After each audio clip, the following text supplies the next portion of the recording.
I think we all know intellectually that together we have a great deal of power. On an individual level, as I said earlier, it is very, very hard for people to grasp that because everything in our society has fostered separation and disempowerment. But there was a wonderful way that Archangel Michael earlier today talked about how one person can be having an impact, say, in South America, a country, maybe somewhere that's having a lot of political unrest, uprisings, etc. And an analogy was used, or I don't even know if it was an analogy, about crystals, because there is so much crystal material in the earth, and that can you remind me what was said? It was something about our thoughts being impregnated in that crystal and it being broadcast. Yes, that's a very real happening.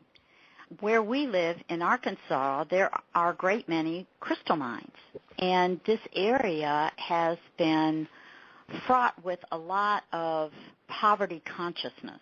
Life has not been easy for a lot of people who live in this area.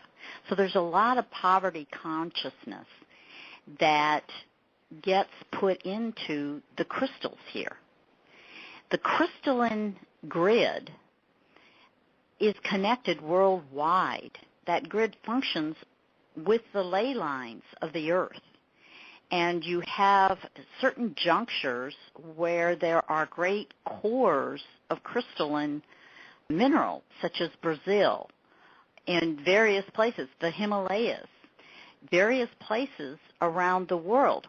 They are affected by the electromagnetic field that we create with our thoughts. Thoughts are electrical, emotions and feelings are magnetic.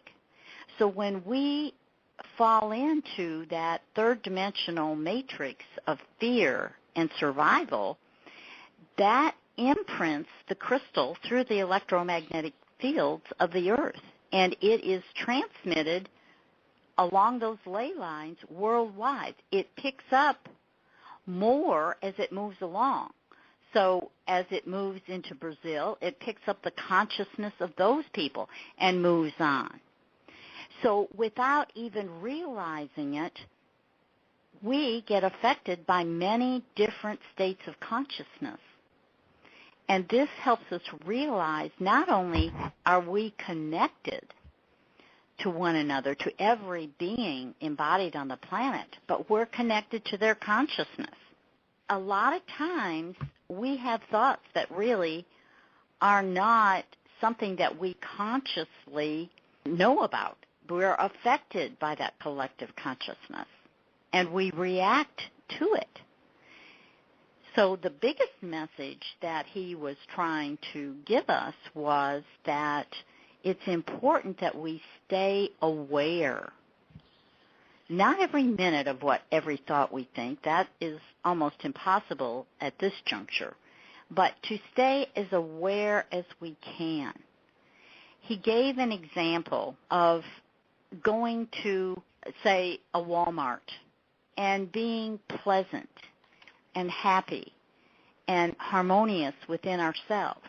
And so when we interact with people casually in that environment, or we interact with the lady at the checkout and we express what a great day it is today and thank you so much, and whatever it is that we say, it impacts her. And then she transmits that peace and harmony to the next client that comes her way, because she is imprinted by that vibration of harmony that we have expressed previously, and it affects her. So she interacts with another from that state of harmony, and they then get imprinted in their field, in their electromagnetic field, and they can carry that out.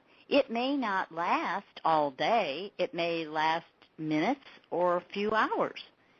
But every person that you come in physical contact with, you make a difference, whether you are conscious of it or not, whether it is peaceful, harmonious, loving, or is fear-ridden and negative. You are that powerful. You know, as you're talking, I'm getting an image. We're all very, very familiar with the Internet, the World Wide Web, and yet I'm getting a picture of these crystals acting like an underground World Wide Web.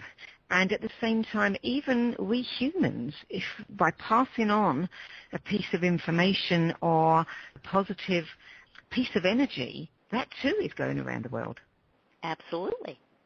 Yeah, and that's one of the things Michael mentioned to us recently. He explained how negative thoughts through the crystalline grid can affect people all over the world. So he's asking us to input the positive feelings, all the wonderful, loving, unity, consciousness, anything that you can think of that is positive and loving, etc., that he wants us to input into the crystals that we have in our possession here. He has told us that they are connected to the crystalline grid in the area, and by doing this, we can transmit that throughout the world, and it will negate some of the negative thoughts and patterns that have been put out there to date. That was really encouraging to me, that because I always wanted to affect things in all these other worlds, and I was frustrated because I couldn't. Well, he said, yes, you can, and this is how you do it. I really, really resonate with that. So does that mean then that a small minority of people can work together to add positive energy to these crystals, to broadcast it even further, and maybe even with our own personal crystals at home? Oh, absolutely. Yes. They are energy. They are transmitters of energy, just like electrical power plants, just as the computers are transmitters of information. They run on in a specific way of programs that enable us to communicate very quickly.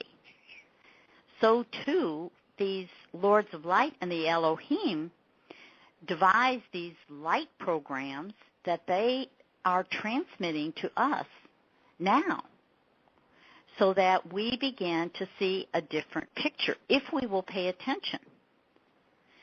There are a lot of people who are waking up. They may not fully understand or comprehend some of the things that people who have been studying for a really long time in metaphysical circles, but they know they have to make a change, that they are not happy. Their life isn't working, and they have to make a change.